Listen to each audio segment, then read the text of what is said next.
Halo, Assalamualaikum warahmatullahi wabarakatuh. Bagaimana kabarnya teman-teman? Semoga dalam kondisi yang baik ya.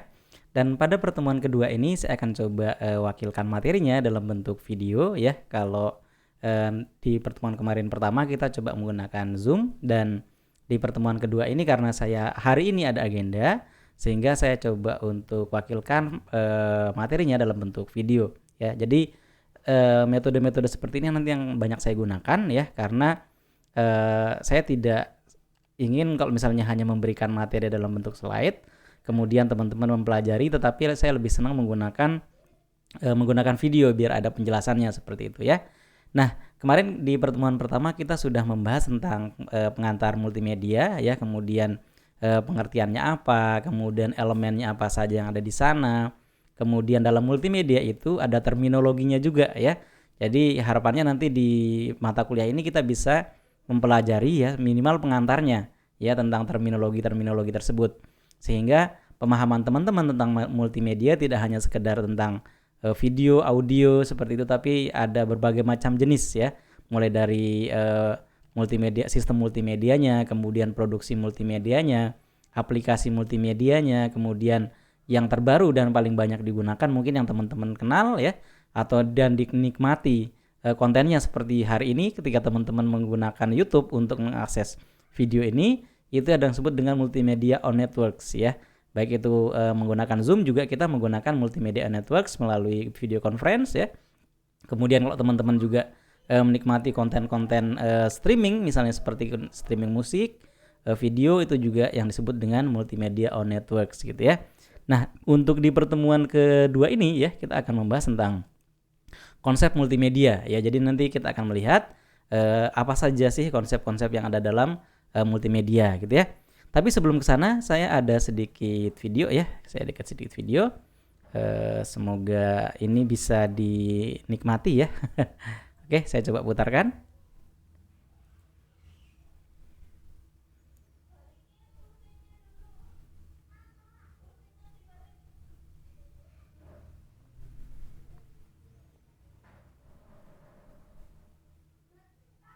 Selamat datang di Bandara Internasional Yogyakarta Baru. Berlokasi di Kecamatan Temon, Kabupaten Kulon Progo, Provinsi Daerah Istimewa Yogyakarta, Indonesia. Kapasitas bandar udara baru ini dirancang menampung hingga 25 juta penumpang per tahun.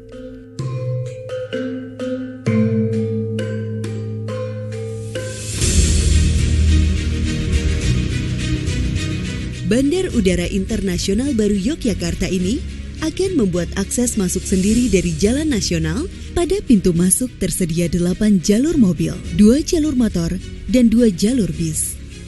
Untuk pintu keluar tersedia 11 jalur mobil, 3 jalur motor, dan 3 jalur bis.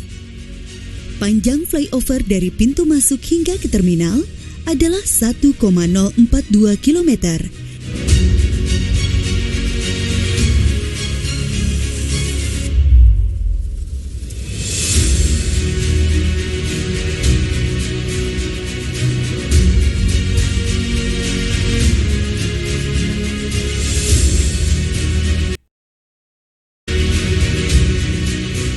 Melayani 6 jalur kendaraan untuk kendaraan pribadi dan kendaraan umum. Penumpang yang menggunakan transportasi kereta api disediakan stasiun pemberhentian dengan 3 jalur. Stasiun ini terletak di lantai 2. Luas keseluruhan stasiun 11.737 meter persegi. Bangunan parkir memiliki kapasitas 1.872 mobil. Dari bangunan parkir, kita masuk ke bangunan penghubung, berada selevel dengan lantai mezanin terminal. Dari penghubung, kita masuk ke lantai mezanin terminal. Kemudian ke lantai keberangkatan menggunakan elevator ataupun lift passenger. Penumpang yang berangkat dari arah flyover masuk ke terminal melalui lantai keberangkatan. Lantai ini memiliki fasilitas 8 lift passenger dan 4 eskalator. Dan masing-masing memiliki security checkpoint. Dari pintu keberangkatan masuk ke area check-in counter yang memiliki 5 island. Selain itu disediakan self check-in 4 island dengan kapasitas per island 10 meja check-in counter.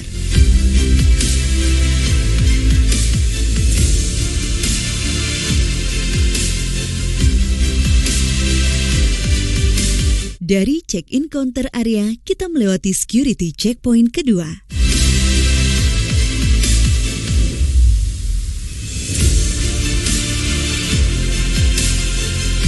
Dari sini, kita menuju boarding lounge dengan melewati area komersial.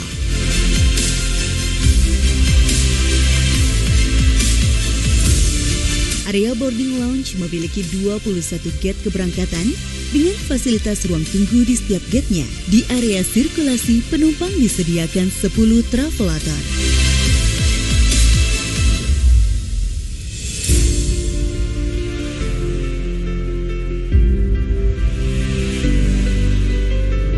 Pada gate keberangkatan, penumpang masuk ke pesawat melewati pemeriksaan tiket. Setelah itu turun ke lantai mezanin melalui eskalator, dilanjutkan ke arah Garbarata menuju pesawat.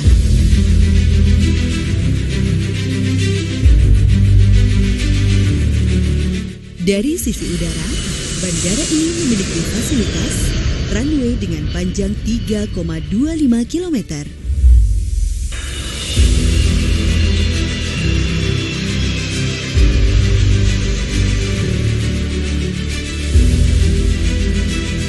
Taxiway dengan panjang 1,6 km.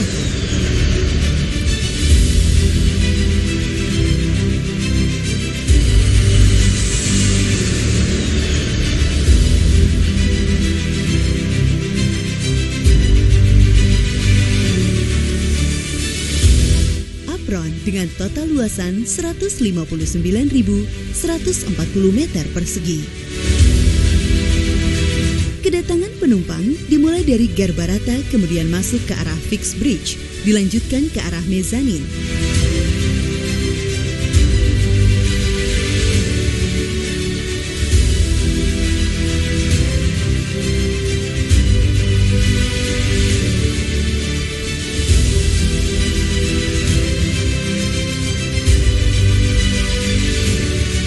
Untuk penumpang internasional, diwajibkan masuk ke counter visa on arrival dan imigrasi untuk pengecekan visa dan kelengkapan dokumen lainnya.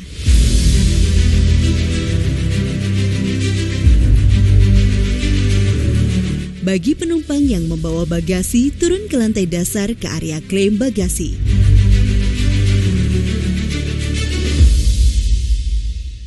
Setelah itu keluar menuju area kedatangan di lantai dasar. Pada area ini terdapat area Taman Sari beserta kolam di dalamnya. Area Taman Sari ini terhubung dengan area mezanin dan keberangkatan melalui lift dan eskalator.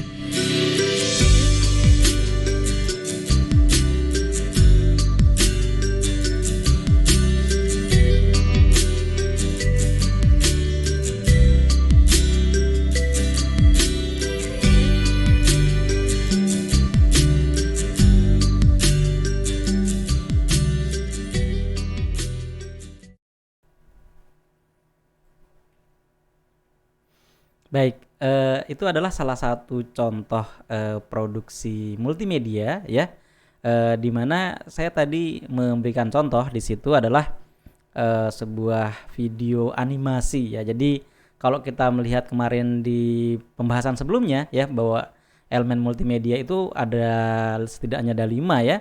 Ada teks, ada grafis, ada animasi, ada video, ada audio ya, ada 5 ya yang kemarin kita sudah bahas. Nah, di sini kita akan nanti membahas tentang salah satunya multimedia production ya. Jadi pengertian dari multimedia production itu apa ya, adalah ketika kita membuat sebuah multimedia itu kemudian ingin di-display, ingin dipresentasikan itu di media apa gitu untuk tujuan-tujuan tertentu. Misalnya seperti contoh yang tadi ya, kita sudah melihat bahwa untuk videonya ya itu akan di-display mungkin ke masyarakat umum, kemudian ke pemberi proyek misalnya seperti itu tujuannya adalah untuk tujuan-tujuan tertentu kayak gitu. Nah, sama dengan di sini ya, multimedia production itu adalah where the display and presentation of the media element is the sole purpose ya. Jadi di mana yang untuk media ini, media dan display presentationnya itu untuk elemen multimedianya itu ditampilkan dalam tujuan-tujuan tertentu. Misalnya contoh yang lain, kalau misalnya sebuah elemen multimedia itu akan ditampilkan ya, akan ditampilkan dalam bentuk misalnya untuk iklan misalnya ya, itu tampilannya seperti apa ya, tampilannya seperti apa. Kemudian media yang akan digunakan untuk menampilkan apa gitu ya. Jadi tujuannya berbeda-beda. Jadi kalau misalnya digunakan untuk videotron misalnya ya, digunakan untuk TV misalnya, itu kan juga format-formatnya juga berbeda kayak gitu. Makanya multimedia production itu adalah akan membahas atau akan setidaknya menyinggung tentang bagaimana media itu ditampilkan ya, kemudian bagaimana media itu dipresentasikan, di mana media itu dipresentasikan atau didisplaykan kayak gitu ya. Itu tergantung dari tujuan-tujuannya tertentu kayak gitu ya. Kemudian kita akan melihat contoh multimedia production yang ada. Yang pertama kita bisa melihat yang pertama itu ada information access ya. Nah, kalau untuk information access ketika misalnya digunakan untuk browsing, untuk searching gitu ya, itu juga salah satu bagaimana dia mendisplaykan. Ya contohnya di sini kalau misalnya kita googling misalnya kayak gitu. Nah, Google ini bagaimana dibuat sesimpel mungkin, sesederhana mungkin sesuai dengan tujuannya ya. Jadi kalau bayangkan kalau misalnya Google itu juga tampilan cukup ramai kayak gitu, itu kan orang akan mengakses agak ribet kayak gitu. Saya hanya ingin mencari sebuah kata kunci tetapi ditampilkan berbagai macam tampilan-tampilan yang mengganggu ya, itu juga akan mengganggu kita. Nah, beda dengan kalau misalnya kita mengakses sebuah portal berita misalnya detik.com misalnya atau Kompas misalnya, itu kan juga tampilannya memang rame karena memang itu portal berita kayak gitu ya. Seperti itu.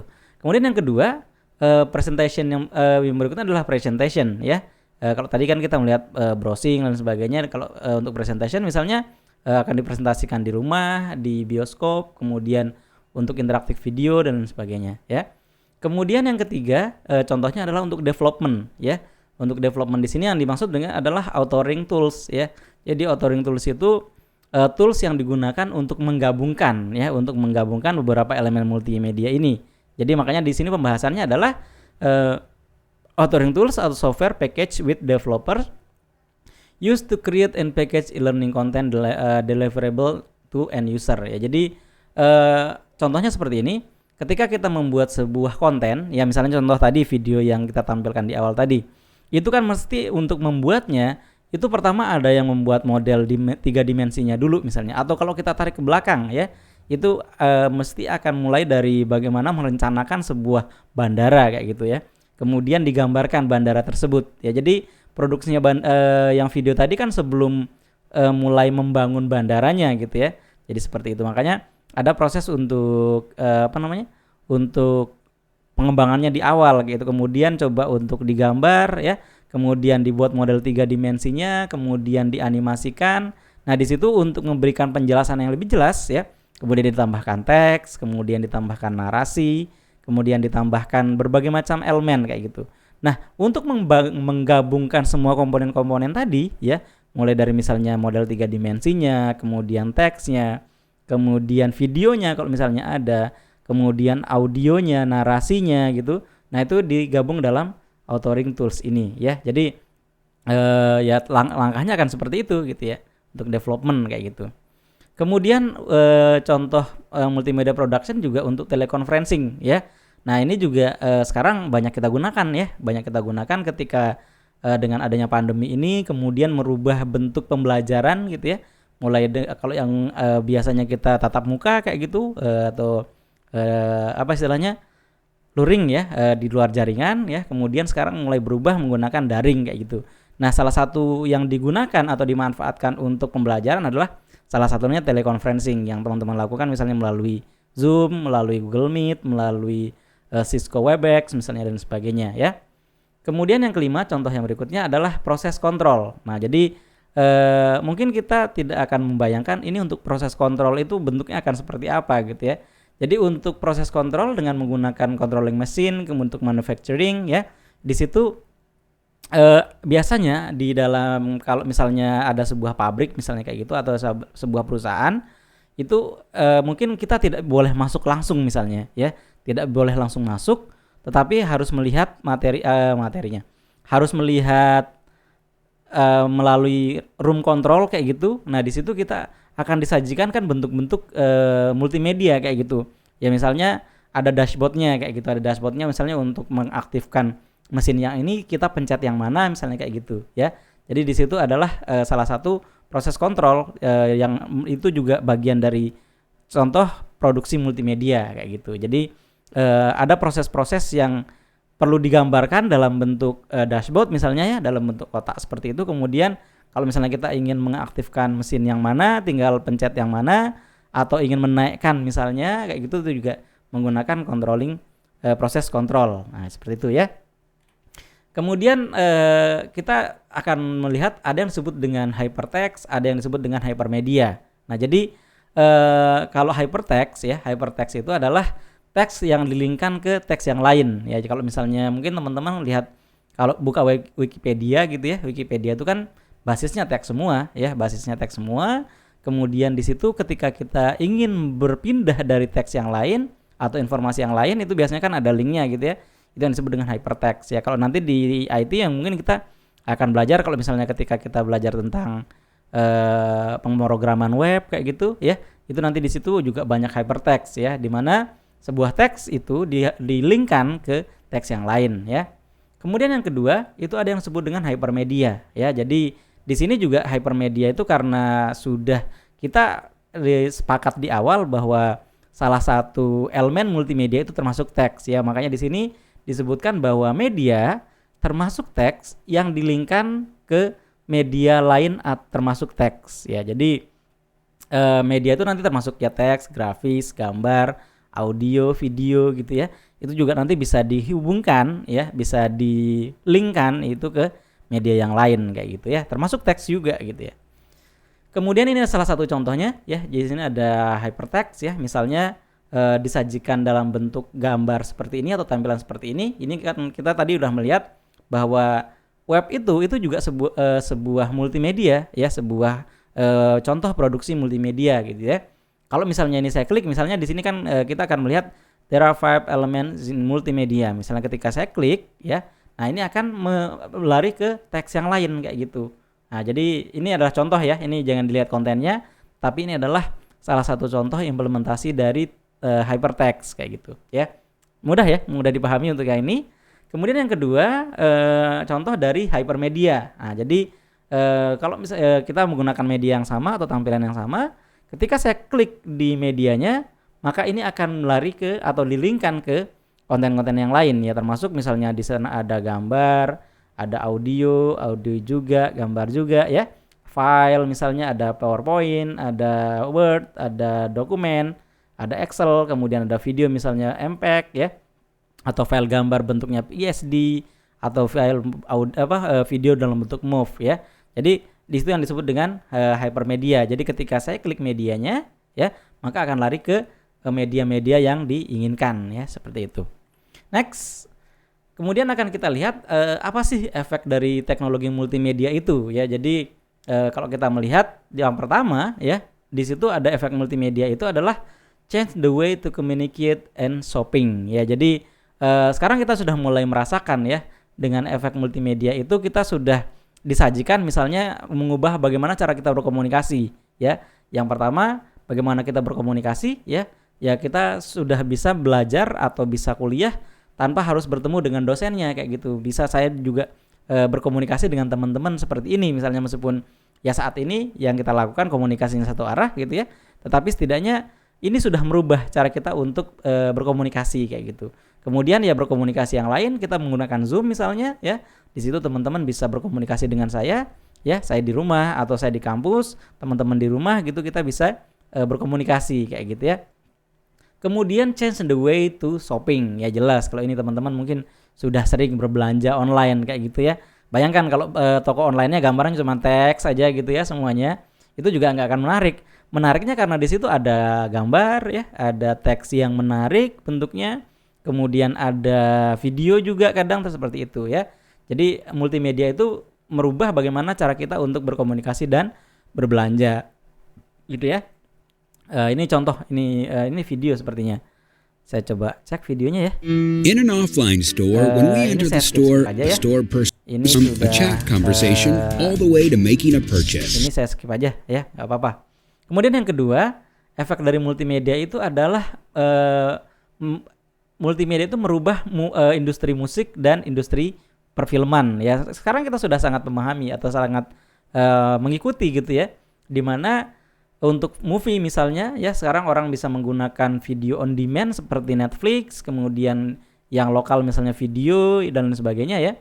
Kemudian ya sekarang yang teman-teman tonton sekarang YouTube misalnya, itu kan juga sudah merubah industri film ya.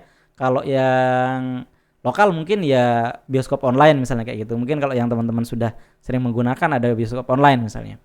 Kemudian untuk musik ya jelas teman-teman misalnya menggunakan Spotify, menggunakan Joox, itu juga sudah mengubah industrinya ke sana kayak gitu ya. Kemudian yang ketiga ya, ini contoh ya. Ini contohnya ada Netflix, ada iFlix, ada Spotify gitu ya. Kemudian efek multimedia yang lain yaitu berimbas ke publishing secara elektronik ya. Jadi kalau dulu untuk publishing itu atau untuk percetakan itu banyak yang menggunakan kertas misalnya kayak gitu ya. Kemudian sekarang sudah mulai berubah ya. Berapa sih jumlah kita yang misalnya masih membaca koran cetak gitu ya? Saya yakin teman-teman udah mulai jarang gitu untuk mengakses atau membeli koran lah minimal gitu ya.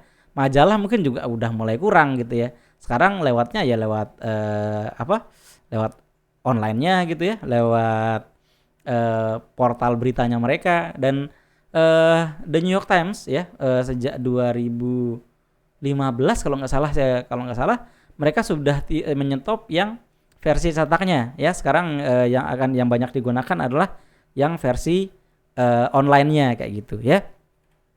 Ini contohnya, ini yang New York Times tadi ya. Sekarang sudah tidak menggunakan yang versi cetak ya. Sekarang mereka sudah menggunakan yang versi digitalnya gitu ya. Kemudian efek multimedia yang lain jelas education ya. Ini adalah salah satu bidang yang mungkin banyak diakses banyak orang, dan ini juga sudah mulai berubah gitu ya. Jadi sudah mulai banyak terimbas kayak gitu ya dengan adanya teknologi, dengan adanya multimedia ya. Kemudian muncul ya kita bisa kuliah melalui daring menggunakan video conference. Kemudian sekarang banyak MOOCs ya namanya. MOOCs itu MOOCs tulisannya, Massive Open Online Kursus semacam itulah ya. Bisa teman-teman kalau misalnya yang sekarang juga menggunakan, mungkin dulu pernah berlangganan ruang guru misalnya ya, itu juga adalah cara efek dari teknologi multimedia sebenarnya ya. Jadi dengan adanya teknologi multimedia itu kemudian orang bisa menampilkan video di dalam platform itu sehingga bisa mengajar dari sana. Kemudian ada tes online-nya kayak gitu ya. Seperti itu. Contohnya di sini ya ada Coursera, ada Udacity, ada edX kayak gitu. Kemudian ya yang teman-teman sering lihat ya, ada ruang guru ya dan lain sebagainya ya. Ini rekapnya ya, bahwa efek dari multimedia itu adalah ada change the way to communicate and shopping, kemudian berimbas ke industri musik dan industri film, kemudian berimbas juga ke media untuk publikasi gitu ya. Kemudian juga mengubah di pendidikan ya. Makanya di sini semangatnya adalah the world at your fingertips ya. Jadi bahwa dunia itu ada di jari kita gitu ya. Jadi dengan mudahnya kita akan berswipe atau berselancaria dengan mudah dengan jari kita saja gitu ya. Kemudian kita masuk ke bagian berikutnya tentang media deployment ya. Kalau tadi kita multimedia production, kemudian efek multimedia, kita akan melihat media deployment ya. Media deployment itu apa? Media deployment itu bagaimana media itu di deploy ya, dikembangkan gitu ya, dikembangkan atau dikirimkan kayak gitu, atau bisa dinikmati oleh orang ya. Secara garis besar itu ada dua ya, ada yang disebut dengan standalone, ada yang disebut dengan web based ya.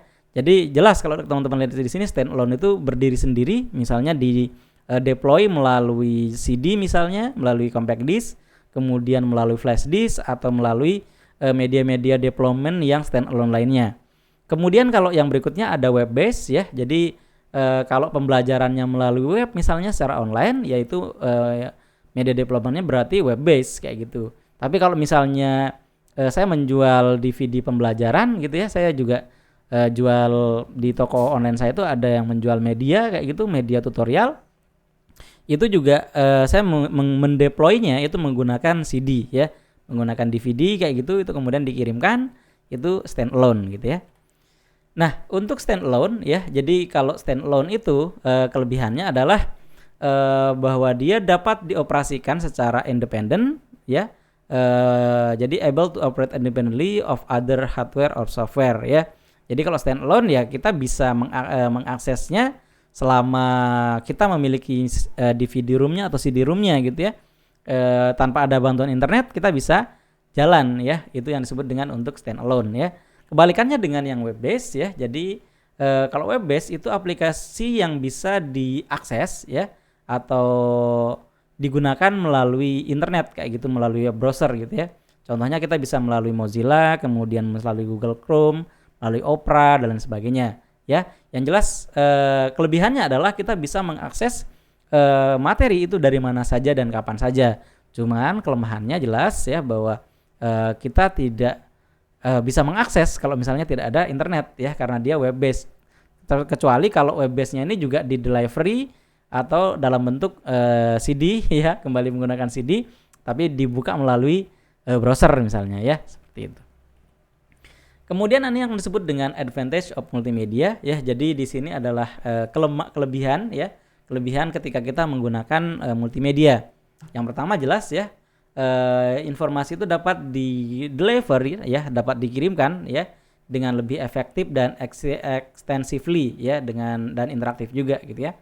Kemudian dengan adanya multimedia yaitu dapat support development of internet technology dan network ya. Jadi mungkin kalau yang nomor 2 teman-teman agak bingung yang dimaksud apa. Tapi jelas ya kalau misalnya teman-teman bisa merasakan efeknya sekarang bahwa dengan berkembangnya teknologi digital, misalnya network ya, kita sebutin network dulu. Teman-teman kalau misalnya lihat perkembangan network itu atau jaringan itu kan banyak sekarang ya. Ada mulai dari 2G dulu mungkin dulu, kemudian kita kenal adanya 3G, ada 4G dan sebentar lagi ada 5G. Kenapa seperti itu? Karena kebutuhan orang terhadap akses internet untuk media-media yang mungkin agak lebih berat kayak gitu, misalnya video, software dan sebagainya, itu kan lebih kesini, semakin kesini semakin besar kayak gitu, sehingga koneksi itu dibutuhkan yang lebih besar kayak gitu. Makanya di situ disebutkan adalah to support the development of internet technology and network gitu ya. Jadi dengan adanya kebutuhan manusia yang semakin besar terhadap mengakses multimedia, sehingga teknologi network itu semakin ditingkatkan kayak gitu. Bahasa sederhananya seperti itu. Kemudian yang ketiga ada user friendly and entertaining ya. Jadi yang jelas untuk dengan adanya multimedia itu akan lebih mudah kita gunakan ya. Kemudian lebih merasa terhibur kayak gitu. Jadi kalau teman-teman misalnya mengakses Instagram, kemudian atau media sosial lain, TikTok dan sebagainya, itu kan karena teman-teman merasa ada hiburannya di situ ya. Kemudian kalau multimedia itu jelas ya user friendly. Jadi kalau misalnya orang menciptakan multimedia itu biasanya juga berpikir tentang, yang pertama mereka akan memikirkan tentang user friendly-nya juga. Pada user friendly-nya dulu maksudnya ya, seperti itu. Kemudian to increase the understanding of learning. Jadi ini akan meningkatkan pemahaman orang terhadap sebuah pembelajaran ya. Sama dengan teman-teman kalau misalnya butuh informasi apa, butuh materi tentang apa, aksesnya kemana? Ke YouTube kayak gitu. Jadi dengan adanya multimedia, jadi saya bisa memberikan tutorial kepada orang lain dimanapun dia berada, karena ada bantuan multimedia itu, ada bantuan video, ada audionya, ada teksnya misalnya, gitu ya. Next, ya ini kalau kita berbicara tadi advantage ya, jelas nanti di belakang itu juga ada disadvantage-nya ya. Yang pertama, not able to fully utilize multimedia through network because the current network transmission rate. Ya, jadi ini yang nomor 1 ya. Jadi terkadang kita tidak bisa mengakses multimedia secara penuh ya, karena kecepatan internet kita misalnya ya harus mengakses sedemikian banyak, tetapi kita punya resource yang rendah misalnya kayak gitu ya. Kemudian yang kedua, use multimedia technologies for the wrong purposes ya. Jadi terkadang juga ada beberapa yang menggunakan multimedia itu untuk tujuan yang negatif, misalnya seperti penipuan, kemudian pornografi dan lain sebagainya ya. Kemudian yang ketiga, user will fully depend on computer only for everything ya, karena di sini kita berbicara tentang teknologi multimedia berbasiskan komputer ya. Jadi orang kemudian akan banyak yang bergantung kepada komputer semua ya. Jadi ya komputer yang dimaksud di sini termasuk ponsel, termasuk gadget teman-teman gitu ya. Jadi kita kayak bergantung kayak gitu. Ya kalau misalnya nggak ada, bingung kayak gitu ya. Kemudian yang keempat, requires expensive cost for hardware and software ya, yang jelas ya.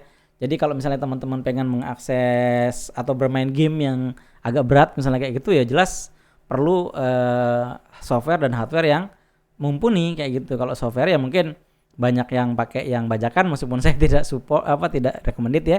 Selama teman-teman bisa membayar, silahkan bisa menggunakan yang asli ya, jangan yang bajakan gitu ya. Kemudian yang kelima, membutuhkan pendidikan yang spesifik, kemudian latihan dan belajar menggunakan multimedia. Ya, jadi ya kadang karena memang itu dunia baru, biasanya terkadang kita perlu pelatihan-pelatihan yang spesifik ya. Misalnya kalau misalnya orang menggunakan PowerPoint misalnya, itu kan juga harus belajar dulu ya. Belajar bagaimana misalnya untuk menggambarnya, menambahkan teks, menambahkan audio, ya, menambahkan video dan sebagainya, gitu ya. Itu adalah require specific education practice and learning to use multimedia ya. Ini kelemahan-kelemahan multimedia. Nah, ternyata sudah habis ya. Nah, nanti di bagian tugas ini saya akan coba meminta teman-teman ya, teman-teman coba pelajari tentang kerugian atau disadvantage sosial media ya.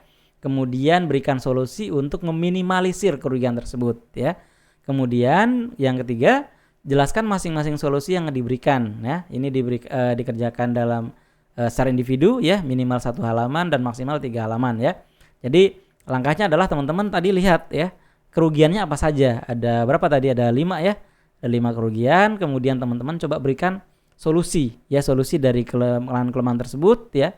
Kemudian dijelaskan ya. Jadi kalau misalnya yang pertama misalnya terkait transfer dari multimedia itu memerlukan kecepatan internet yang sedemikian. Nah, nanti teman-teman saya ada solusi Pak, solusinya seperti ini misalnya kayak gitu ya. Nah, nanti dikumpulkan oleh Google Classroom ya, karena Elijo-nya lagi trouble ya, dan kemungkinan sampai berikutnya saya masih akan menggunakan Google Classroom gitu ya. Baik teman-teman, itu untuk materi kita hari ini ya. Jadi memang nanti akan metode-metode seperti ini akan saya gunakan secara bercampur-campur ya. Mungkin kalau kemarin kita menggunakan Zoom, kemudian hari ini saya menggunakan video, besok kemungkinan kita akan coba untuk luring misalnya dan sebagainya ya, biar teman-teman tidak bosan juga. Dan biasanya kalau saya ada halangan atau hal lain sebagainya, biasanya kadang memang saya wakilkan dengan menggunakan video ya, karena saya ingin teman-teman juga dapat mengakses materi dengan cara yang baik kayak gitu ya. Maksudnya saya tidak ingin hanya memberikan file slide presentasi kayak gitu kemudian dipelajari tanpa ada penjelasan gitu ya. Baik teman-teman, mungkin untuk hari ini itu yang bisa saya sampaikan. Terima kasih atas perhatiannya. Kurang lebihnya mohon maaf. Saya silakan nanti bisa diakses materinya melalui Google Classroom. Kemudian kalau ada pertanyaan bisa langsung diberikan di komen di video ini ya, atau bisa nanti komennya di materinya di Google Classroom kalau misalnya ada yang pertanyaan dan sebagainya. Baik, itu saja dari saya. Terima kasih. Wassalamualaikum warahmatullahi wabarakatuh.